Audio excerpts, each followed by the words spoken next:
观众朋友大家好，欢迎收看《村民台会》，我是陈明珍。我哋所在位所喺到台中市新沙发会节办理嘅场所哦，而且行政院农委会种苗改良繁殖场嘅天意苗圃哦，那苗圃面积就90公顷，安大吼。不过拿去办理发会节嘅面积係30公頃啦哈。自從9年鐵通過後呢，那種苗改良繁殖場想要帶動新沙體系產業那種嘅起飛和個轉型啊，故所是辦理那種新沙發會節頭面都已經10年嘅時間呢。不過咧今年陸陸續續有講嘅，現在台中市辦理嘅國際發展節，韓國嘅中台灣嘅農業博覽會哦。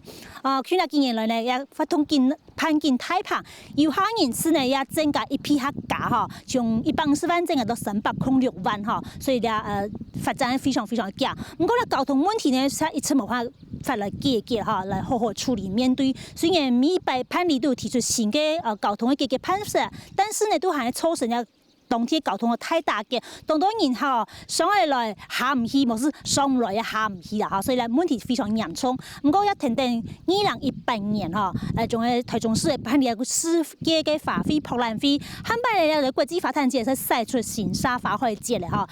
對於呢個新沙發會節，為新城嘅環境重建呢，係咪對地方上有進一步嘅檢討嘅聲音呢？見邊呢？等下行業呢個新沙發會節嘅新沙鄉地位度，當地鄉親嘅聲音，韓國堂公部門佢哋想去辦理轉型嘅目標，韓國做法係乜嘢？也請共同去關心。開會了！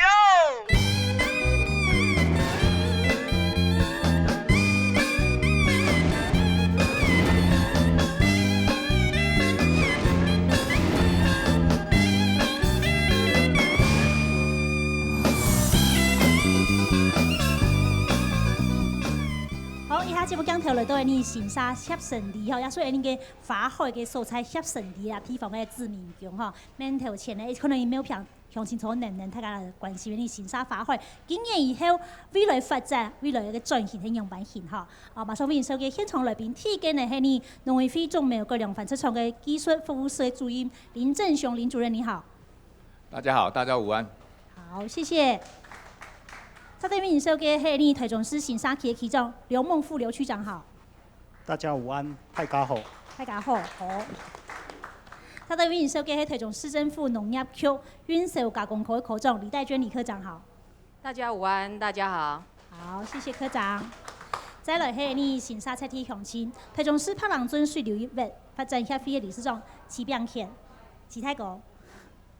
大家好哈，大家好。好。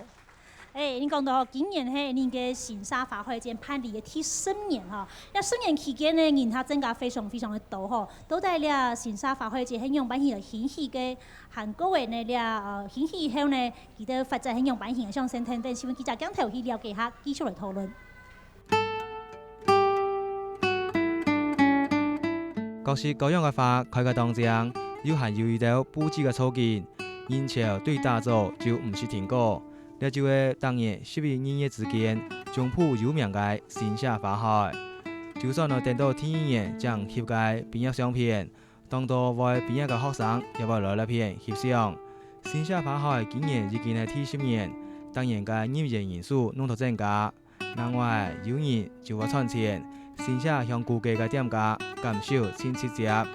我們花海期間大概比平常業績大概成長大概3倍至4倍都有，因為花海其實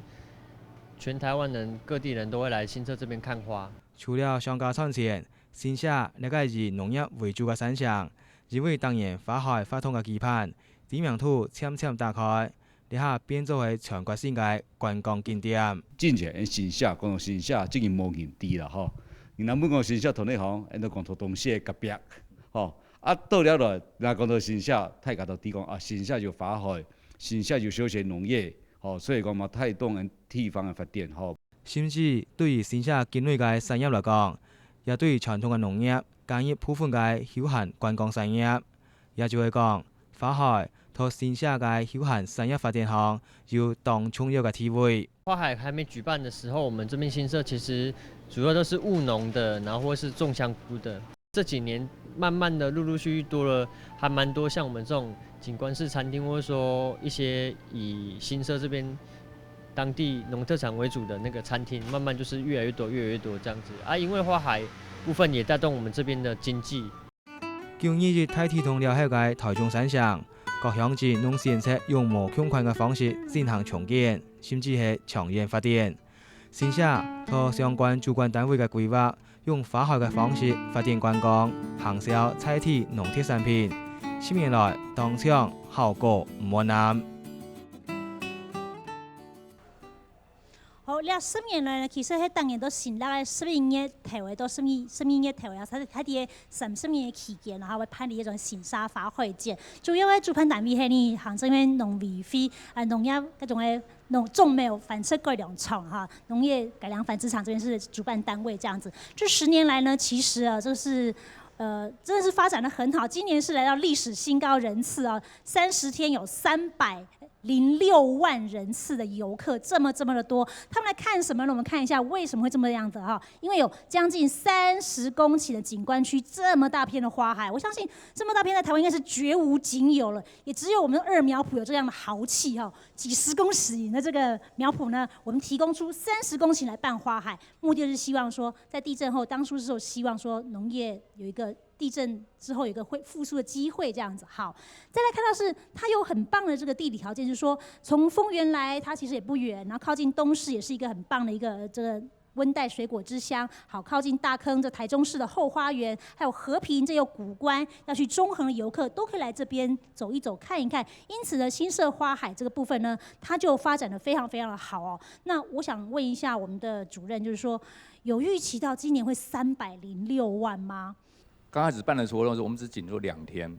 那后来因为我们二农场二苗圃的地方，它是配合耕作，所以在秋里做的时候是休耕的时候，就是休闲的时候，我们就配合把二农场种成景观绿肥，因为农委会在推像向日葵啊、波斯菊啊，然后整大片的种，然后这样配合一线的花海，结果没想到带动了当地很多的游客进来。然后在关键时候，就是在95年的时候，才跟台中县政府那时候台中县政府合办。开始办的真正的花海，也就是1个月的花海开始，所以真正的第1届花海是在从民国95年的时候开始。2006年。对，那时候还真是一个第1届。那之前我们都是以成果发表然后来做。那从那开始以后呢，那会达到高峰，就像主任刚刚讲的，2011年这一年，对，跟台中市政府合并，然后台湾市政府的花坛节进来以后，让整个新社花海又产生一个新的亮点，是，所以整个游客暴增。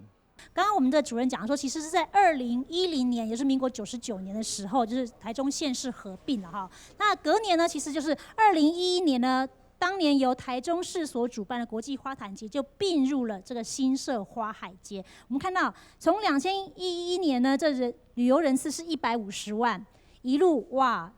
像坐云霄飞车一样，到今年已经来到了306万，这是非常惊人的一个数字哦。那其实6年前加入了这个国际花坛节，4年前加入了中台湾的这个农业博览会哦。那今年是第2次由台中市主办嘛，好，所以今年是第2次3合1的这个新社花海节。我想请教一下我们的这个科长，就是说这个数字对你们来讲很漂亮吧？当然能够超过300万人哈，对我们台中市来讲，真的是观光客倍增啊哈。但是在整个的园区规划、交通动线，甚至我们的园区内的一个规划，都是一个相当大的压力。所以今年其实我们在整个厂区，甚至在周边的规划，我们台中市政府的相关局处也投入相当大的力量，来做重新的一个整备。但是想问一下启泰狗。这么多人来到我们新社其实我们过去讲是一个很淳朴的农业乡镇嘛，突然一下轰的来了这么多人，1个月来了这么多人，这个我看你们接驳车900辆次，一天要接受什么4万人这样子，对新社居民来讲是苦不堪言呢，还是欣喜若狂？有赚钱的机会，人潮就是钱潮。这些带来的这个经济效益了哈，就是1个月抓鱼嘛，1年之间1个月抓鱼嘛，11个月都在晒网，11个月呢在晒网嘛，是不是我们可以去考量一些其他的办法来带动这个地方的发展？是。最主要的还是说，不要这么集中一次性的。我们要检讨的就是说，那么多的游客到这新社来，到新社来看花海，对这块土地，对这些人民。他们有没有感情？好了，台湾最美的风景是人啦，是看到11个月，他们人有没有想回来看新社呢？这是一个问题了哈。好，谢谢。好。委员在这个部分就说，对于新社花海这样一个历史性的新高的人次，当然我们是觉得很开心，好，就是因为创造了很高的产值嘛。当然这个产值还是台湾全民所去创造出来。可是对于农政单位来讲，研发工作是一刻不能等的。这两者的矛盾，您觉得说在委员这个在中央角色上面可以起到什么样的作用？整个花海这么多人来参观，的确对地方带来很多的问题跟负担，对这个种苗场也是一样啊。那你说要把它放弃，其实蛮可惜的。如果说我们的农业啊都可以这样子，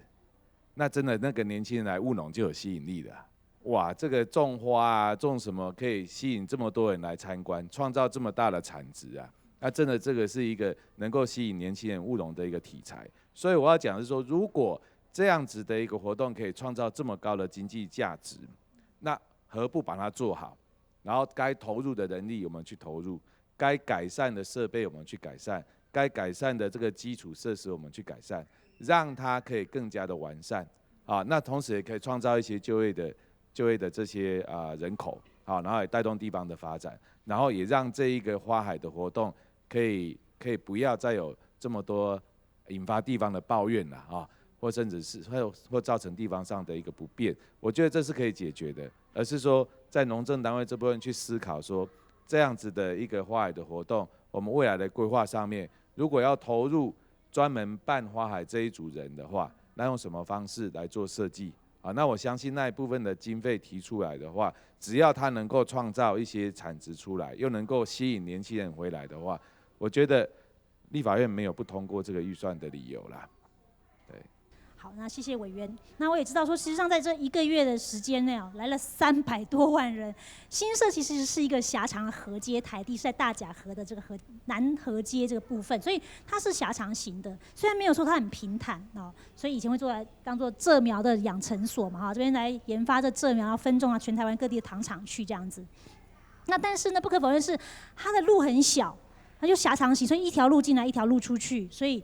在这个月呢，当地的商家和当地的这居民的生活受到非常非常大影响。听说这个当地的这个休闲农场或者是休闲庭园餐厅，都会厂商前1个月就会说，你们最好先备好1个月的货，1个月的料。这1个月我不负责送货到新社，因为实在太塞车了，是不是这个样子？这位大哥。主持人讲的，你疫情做准备啊东西吼，实在无按严重啦。哦，没那么严重，没严重。基本平常时，其实我平常时的基本较早条爽，较暗条爽，佢唔要讲入去讲花卉地图，所以对咱的休闲产业来讲，生活来讲吼，佢无讲动态冲击力。所以法会了新沙已经画上等号，所以新沙子苗突大开了，所以。对你来讲，休闲业者的观察是讲，平常时咩有人溜休会转来啊。最起码新沙中的雄股全台湾市占率6到7成，对不对哈？所以台湾雄股3T 主要还这种菇类的产地，还那新社是最大的产地嘛？对啊，其实这花卉咱国际性的游客嘛当多啊。国际性游客很多，就新加坡啦、马来西亚就因为公部门就打广告嘛哈，最主要的行销嘛。你看10年前无花卉是按行销用系面地，无人地啊，你做生意嘛当卖做啊，按10年了。但是建做，然后知名度越多，然后越来，像遐2-3年拢香港的、新加坡的，拢国际性的来。佢咩讲花卉来咯？佢来了，佢转去，无过平时都无过来，无过系个顺便的人来。佢来唔咩讲每度看花卉，花卉系一个目标，唔过佢其他环境太环境的吼，很重要安尼。哦，很重要。所以你咪讲，其实新沙还有本菜、年菜、下营的地方之超很有魅力的地方。好，什么两位台狗好，但是306万人次的确在交通上面造成了瓶颈。好像这位大哥有意见是不是？东西哈，就在东风绿色廊道。盖一条非常美丽的这个自行车道。过来哈，盖个自行廊道哈。是在了沿线都是就是布置这个花的廊道，啊，这个那个疏通哈，疏解那个新下花海的人潮啊，那个休闲的品质有可能品质没办法好。所以迄个隔壁的东西，隔壁的东西，其实对风眼，用起天马起到东西，规条的丰东休闲廊道哈，种下来种法，安尼看起来咪一片很可观哈。还有天意哈，安尼东西还有个林武区个林业文化园区，佮有10甲满10甲梯哈，佮10甲梯哈到寒天的时候，荷花全部枯萎，所以景观不大好。如果说这个改良场哈，有拨一部分经费到东西那个地方来布置一下，那个石甲哈来布置啊，也可以疏散人潮。那你要去跟林务局讲啊。好，林务局较快啊。前早头在改良场一样。好，我感谢好。那么东市的乡亲来抢银行哈，的确306万个游客人次是非常非常吓人的哈。但是听我讲到，虽然台中市有安排他们说漂亮的有900台的那种接驳车，不过还没办法来疏解那种的按到来看法会的人潮哦。其中有一条漂亮的了，已经接近傍晚7点了，还有将近上万名的游客挤在中心里那个地方，所以。交通成也交通，败也交通，这真的是啊，因为它青岛的路口通的啦哈，而来到董溪，而来到新下哈，所以很多连外的甚至是快速道路啊，或者是国道的联络道，其实都很方便来到这山城地区。但是小地方的区域的路网还是形成了一个交通的瓶颈，对于你新沙法会未来发展还造成影响。当然影响有经验从经验的情况，以基本人头拿通来讲，先听听新闻记者刚才有去了解一下。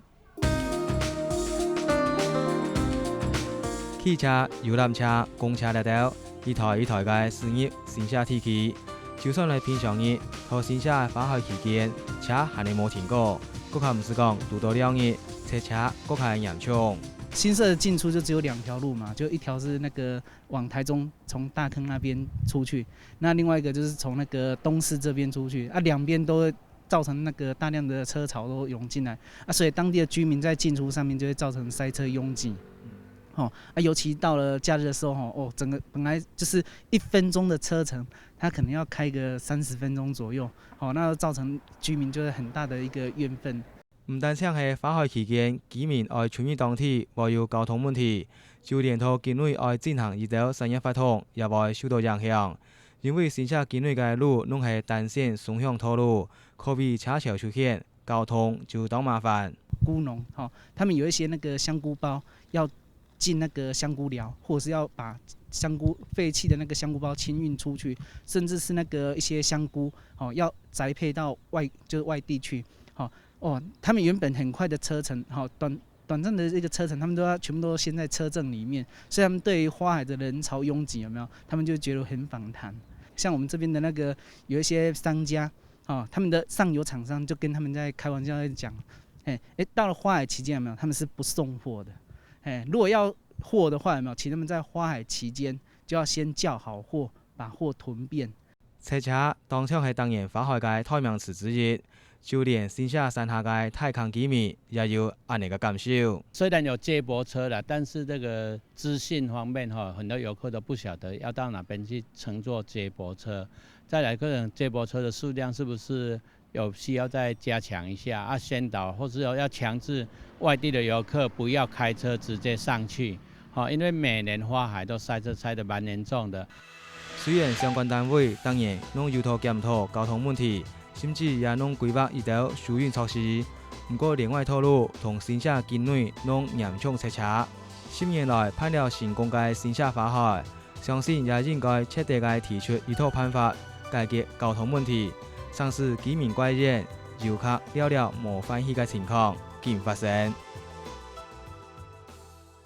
新聞影片看到真人尖人，然後人山人海啦，人工大車人按多人，但是而家影片的新沙發揮，當年的遊客嘅增加人次30萬、50萬是3級跳上去，所以每一年在做這交通接駁規劃的時候，好像這個規模量到底要多大，好像都是一個很難拿捏。如果說以去年的量的話，今年增加30萬，那這多出來的30萬顯然就沒有被涵蓋在內，也就造成今年的交通問題了哈。那我知道說當地鄉親對這個問題是感覺很頭痛。我看這位大哥是不是你一直在微笑？有話要說嗎？最關鍵的还是这个交通问题。你有建议吗？交通问题，因为你今年的话，你像今年管制交通有没有？管制人员就是主办单位有没有？就是给保全人员下去管理嘛。有没有针对交通这方面？所以说，因为你保全人员的话，你没有说用在当地的义警民防人员有没有？来管制的话没有，所以当地的义警民防可能对当地一些区域性的路网比较了解。对。关于这一点的话，看能不能请主办单位有没有？在明年如果举办的话，看可以纳入这个部分的社区的民力。对。好，罗赖，谢谢。好，那这位大哥，既然要办这个活动，就把它办好。我们是不是我们种苗的地还有很多？是不是开放一些大型的停车场？不要把大型的游览车。全部停在我们的华丰街上面，把我们的道路当成停车场。既然是花海，有很多游览车公司，他们就是现在景气也不是很好，他们就是就是花海一日游，都是坐游览车上来。所以今年大家会发现游览车特别多。所以说，但是游览车进来，就大家揪团搭游览车来新设花海一日游。对，应该是要设置大型的游览车，而且。应该要着收适当的清洁费回馈我们地方乡亲这是比较需要实在的啦。没有花海一结束，我们只有留下垃圾跟民众的怒骂而已，并没有对我们协成里带来什么帮助啦。谢谢。好，那我先问一下区长好了，我们这清洁队员这是不是日夜加班在清理花海的垃圾？这个区公所，我看你们这个是不是有提供一部分的接驳的协助？这个先做一个回应。花海。如果说了它最主要是一个不要钱，不要花费任何费用。那你说为什么会从150万5年以后会跳到300万？306万。306万。我想第一次办这个东西，一定人可能知名度还不够，然后你这个一直累积出去的话呢，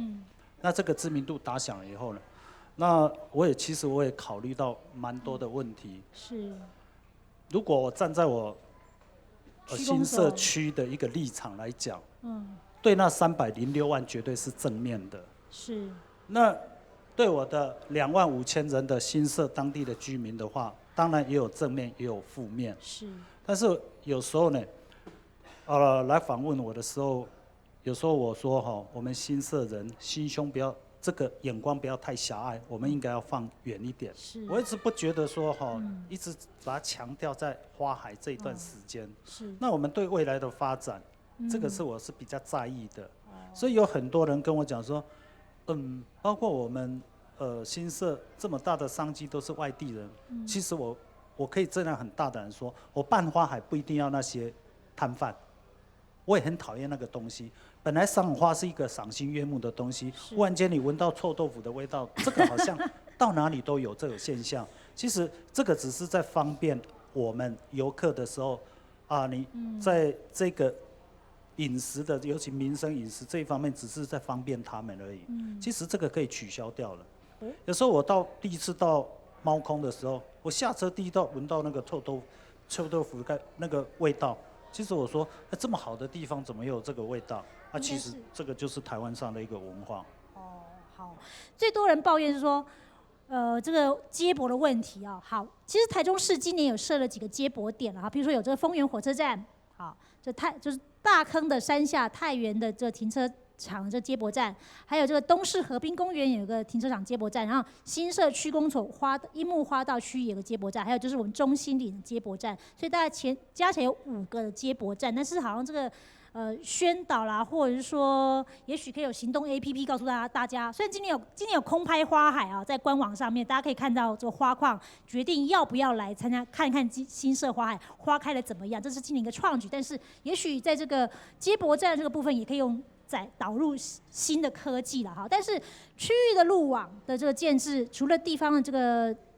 政府的规划之外，中央部分其实也有一些配合。那不知道委员在这个部分对于区域路网的这个整个的一个疏解上面有没有一些想法？没有。任何的交通设计，你要在瞬间容纳几十万的人跟车进来，不可能有这样子的设计。所以就算这些连外道路都做好了，新社内部的道路是狭小的。对。这个除非单线双向。对，这个除非有未来是否有任何什么样子的规划去拓宽等等的否则的话，新社内部的道路狭小这个问题是无解的那连外道路就算完成了，它也不是拿来因应整个瞬间大量人潮跟车潮所以必要的管制跟接驳那是一定要的，那这取决于方式了比如说我们都知道台北的阳明山，台北阳明山一遇到6日总量管制，下午3点开始，就只有当地的居民持通行证可以进出，其他人都不行，其他车辆都不行。不过那真的花了很多年的时间去建立这样的一个规范。所以其实新社花海，如果说我们真的是每年1个月，要把它办好，然后交通问题不让它衍生成为对地方的负担，对地方产业的各行各业的影响，还有居民的影响，也不要让来赏花的人扫兴的话，那这个交通接驳跟管制还是必须再精进的但是除了说这个路况之外呢，你也看到讲，其实除了交通应该大家认为讲，那306万嘅游行人次，事实上要带动的规则行政体系嘅产业转型，甚至你按多年来对于游行业者来讲，而家当然推出新嘅菜式新嘅东西，让可能下得了到银行呢一摆嘅来到新沙，甚至海外游客也会。在以後呢，有個朋友講，前2夜呢，從比人機來到你新沙過來看新沙風土人情啊，像新沙發開因為海鋪了，因為行上陣去觀下廣告以後繼續討論。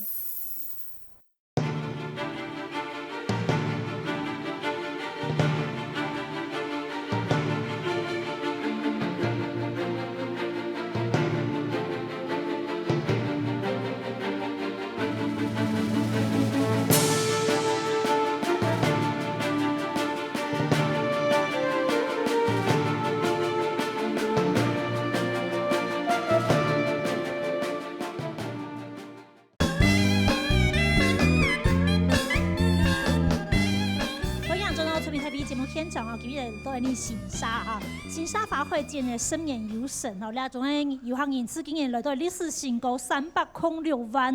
突破嘅仲係300萬人，韓國咧深年來呢，當年嘅遊行人次都年次年增加，一般增加都30萬、70萬、50萬樣嘅增加嘅嗰種比例真的是都全台來講係真難得看到一個成績啦。但是呢個成績對於 NET 當地新沙嘅民眾產業產生嘅影響，清末啦、潘里啦、發會節嘅一兩年期間呢，交通問題真根本非常的頭拿通我想問香港和其他國啦睇開你嘅相信講，其實地方的民房義消義警可能對那種嘅新沙嘅地理或者是區域的小路還最清楚是不是可以把他們這個部分的力量納進來，在交通的這個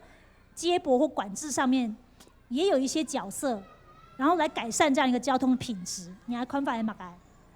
現在一個問題就是說，那個小型車跟這個，尤其我們這邊的香菇產業，還有農作產品要運輸這個方面的。因為當地人，假如是守望相助隊，還是當地的人來做入口的配套了，也不用說完全由他們來管理，就是說有配置人員在旁邊，他就了解說這部車子過去它的果園就是第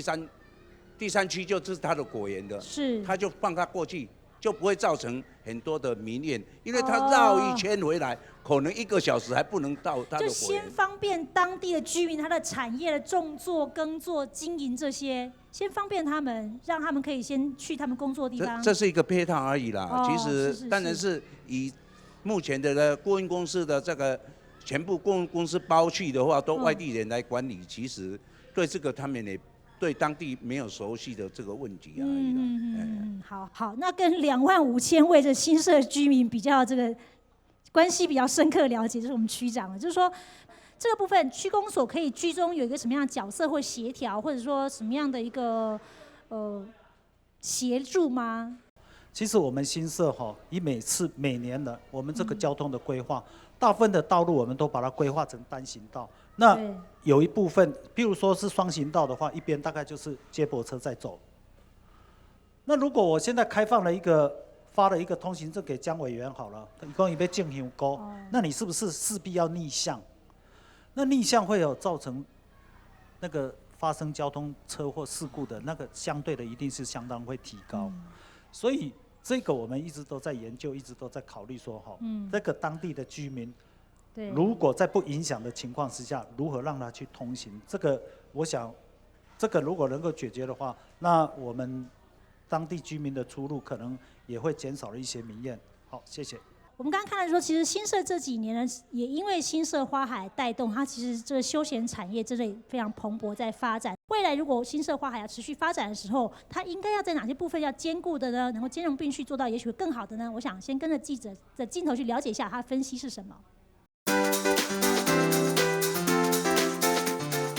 300万个摊位，连街、小街、市郊的走街、市包街，各式各样的美食，嘛个农药。甚至是农特产品，拖在摊位底摆，拢寻得到。来新社花海旺巧咧，全行就有在摊位等等游客。也唔是想讲买了东西了后无蔬菜好食。摊位嘅路线设计，和东岸嘅气味就有会是得拖落来。所以在摊位始终拖花海全行，对于新社其他嘅商家来讲，当场无法度正经适度观光太平，尤其是影响市区方向嘅业者。更还有安尼个体会，因为主要集中在它里面摊位区，这些摊位区是由我们政府单位所辅导的一些商家，所以它本身在交通运输上面就是以接驳车为主要的一个重点。本地的商家，他们因为交通的一个路线的规划，可能上有点所谓离开我们新社市区的一个路线。对我们新社的商家会受益不会说很多，有增加，但是不是说所谓倍数成长或者是几成以上的成长。既然观光菜已经要入到新社体区，所以原本本菜体也得到利益，甚至是同日间业嘅商机也延伸到其他嘅收益间业，係新社农会最近几年来达标嘅目标。观光加上农业，所以讲如何把它结合啊，也很重要的啦。所以太干嘛的，农会为了嘛特别成立了旅游部，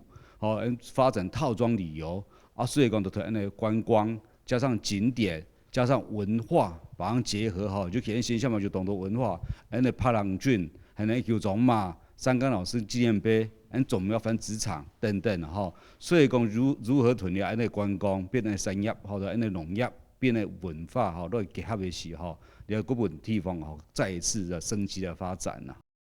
同菜体嘅其他资源，包含农业、文化资产等，透过包装提升新社嘅整体观光深度。相信係要观光人潮同知名度了後，國家會愛好好思考嘅課題，希望只變做固定式辦法通嘅場所，好聽只係商機當多安尼呢。好，经过了10年，我们说这新社花海有成，这10年可以来盘整一下，目前新社在花海节或新社这个地区，它的优势是什么？它的缺点或者它劣势是什么？新社花海的优缺点呢？优点的部分是这花卉种类繁多这个长展这个布置非常精美，而且今年还邀请了国际的荷兰的策展单位，所以今年有个立体的这种花卉的造型的展示那这个是比较少见到的。再就是说不用钱啦入园参观不用收取任何费用那当然我们有讲说它跟台中的花坛节结合，甚至是跟这个中彰投的中台湾的农业博览会结合，其实也是扩大整个这个知名度跟这个参加的民众的这个 space 这个基础。那再来就是说，传播媒体的报道提升知名度，像今年的这个在国际花坛节这部分，因为是台中市观旅局，它甚至跟航空公司做有这彩绘飞机把这个新社花海台中国际花坛节的这个知名度呢打到海外去，所以这几年呢，这个香港日本韩国，甚至我们刚刚讲的新马的游客也非常非常的多。好，这是优势。那我们看缺点是什么？缺点就是大家一再说的路太小啦，而且只有2条这区域非常不方便。还有就是这活动期间呢，这对居民跟新社跟大坑居民的生活产业造成不便。还有这花海是室外的场地，花况容易受影响。曾经有一年30天的花海节，20几天都在下雨，所以这是一大挑战。再来这一点呢，我想这应该是比较重要一点，就是说全国各地逐渐出现同质性的活动。这个如果是后起之秀，这个急起直追的话，新社花海节还能不能维持这样的一个今年的荣景306万的观光人次呢？这就是很值得一个挑战的部分。那我问题，我先请教我们的农业局的这个科长，就是说，刚刚讲到说，我们怎么样把人不只在每年这个11、12月这个30天这个期间来我们这边看花而已。台中市如果想要变成一个什么花园城市啦，甚至今年已经跟国际的花都荷兰做一个策展的合作，是不是未来我们在到台中看花这件事情，农业局有不同的想象？那这个想象可以对新社是加分呢，还是分流呢，还是有什么样的一个构想？是不是先跟我们报告一下？因为我们在整个市府现在的一个方向，就是希望能够用四季花海的方式，除了在新社之外，甚至我们在其他区域能够逐渐的把这个花海的东西规划出去，甚至延伸到2018办理花博，那把整个的一个效益延伸到整个北台中，甚至把区域亮点都做出来。那这个部分事实上它的特色在于说，那我们花海所营造的，譬如说花种或者是景观绿肥，其实它会不一样。那事实上各地很多地方都有这个需求。那我这边也介绍一下，其实接下来可能在1月份的时候，我们龙井也会做相关的一个花海活动，海线的龙井，对，然后甚至在我们的不管是东风自行车道，除了这个之外，其实我们还有一个潭雅神绿园道。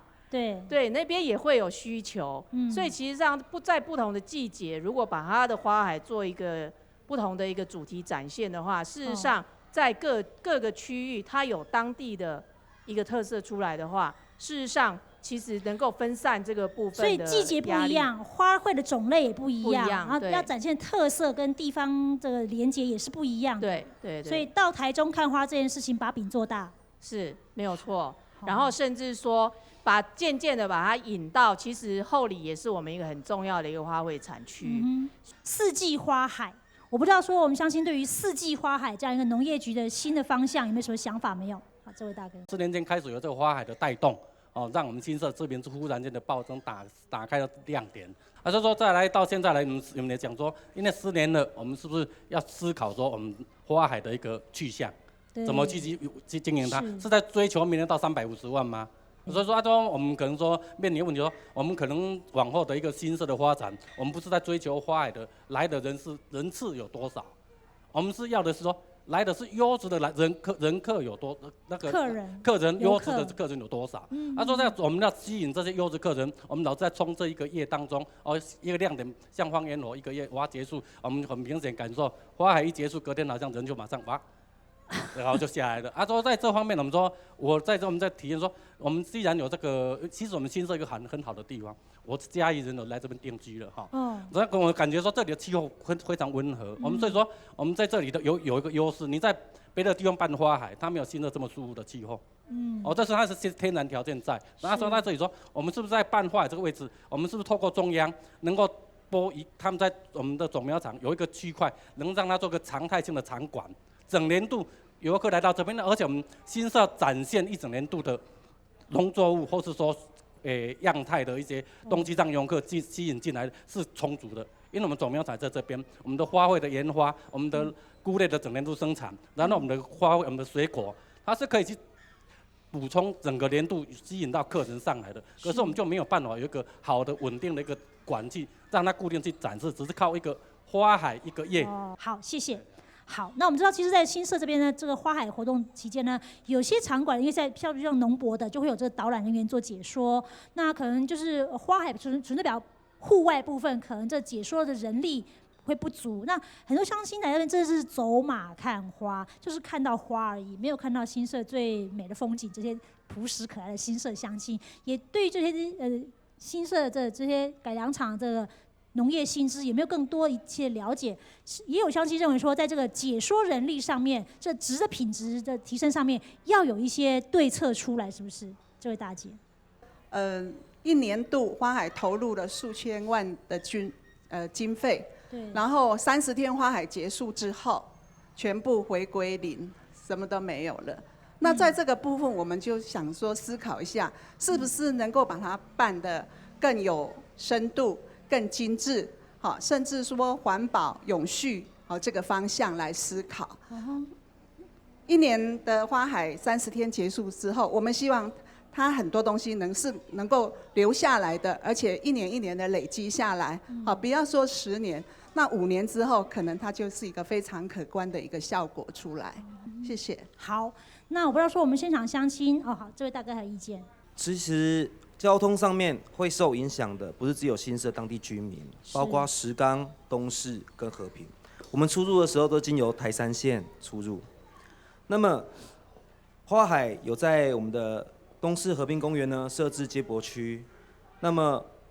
在接驳区的时候，我们有经过的时候看到是有非常多的人在那边等候车，但是东势这边居然没有任何的配套措施，例如说可能可以让当地的农夫做农夫市集，或者是搭一个小帐篷。这个东势河滨公园对，其实花海是一个正向的活动。东势的区公所或东势的民众在这个场地上面是没有任何角色的。没有，就只有游客傻傻的等车而已。是的。他不能够说我在东势等车的同时，反正要等很久嘛，顺便了解一下东势农产啊，东势一些其他的东西啊。本身如果说像花海期间的时候，外地游客也没办法很容易的到达谷关或是到东势，对，因为在台三线就塞住了。是。那么既然有坐接驳车的时候，有没有其他的配套措施可以帮忙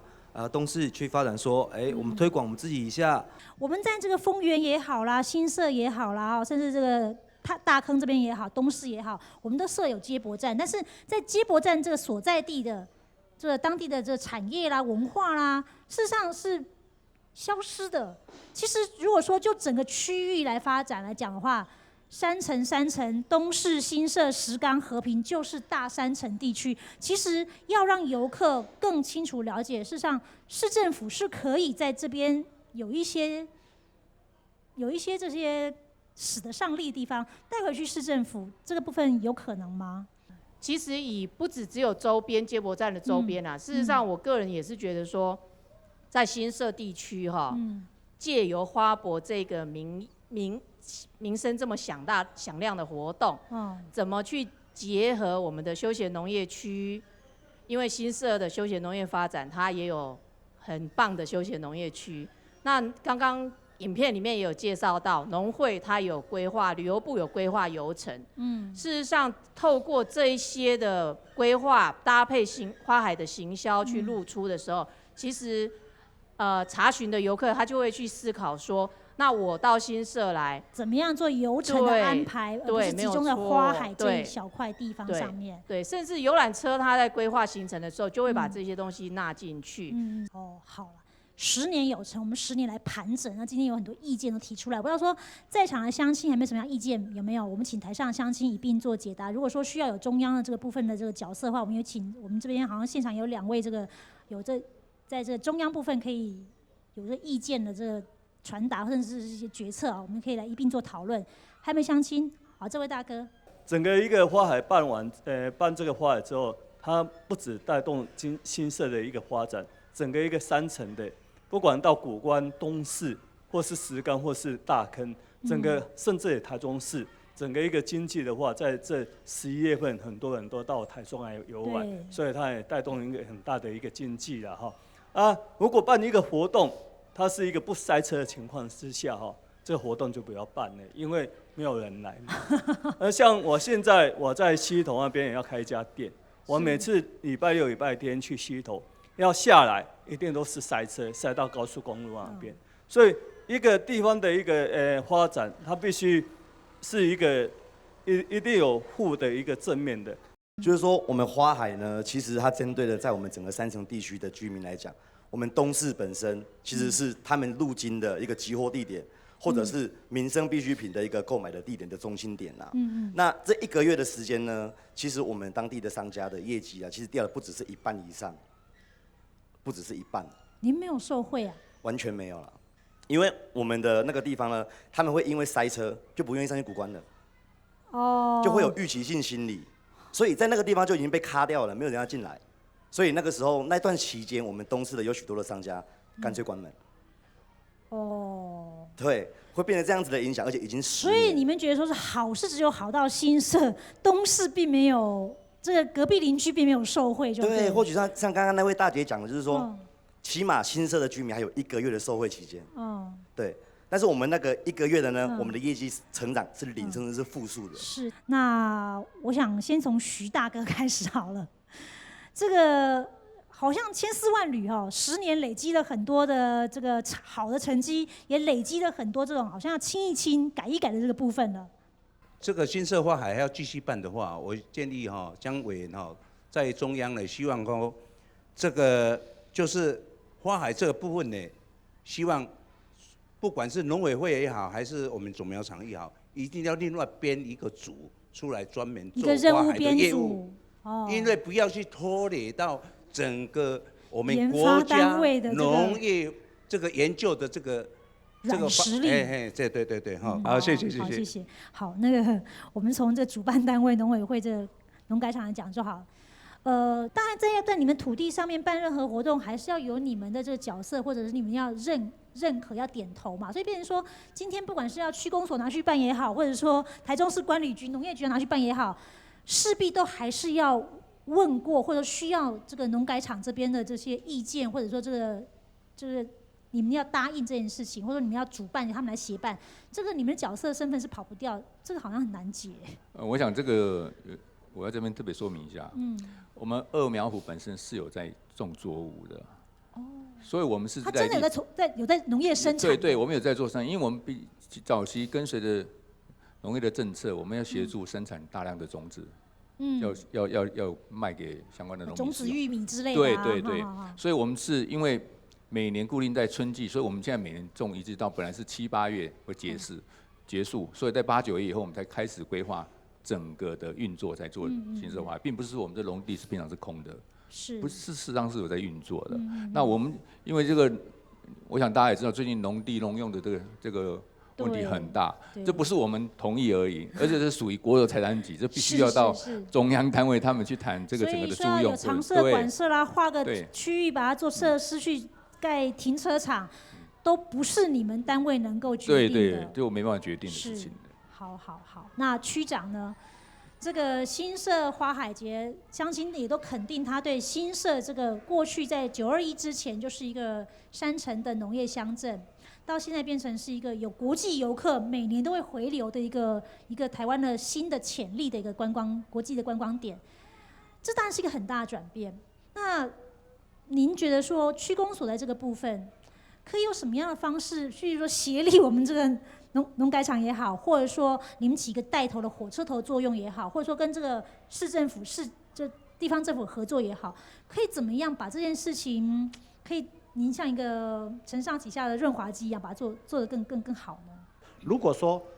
继续要办的话，如何去改善这一个所谓的影响到把当地居民的那个生活影响到最小，压缩到最小？是这个是我们要努力的。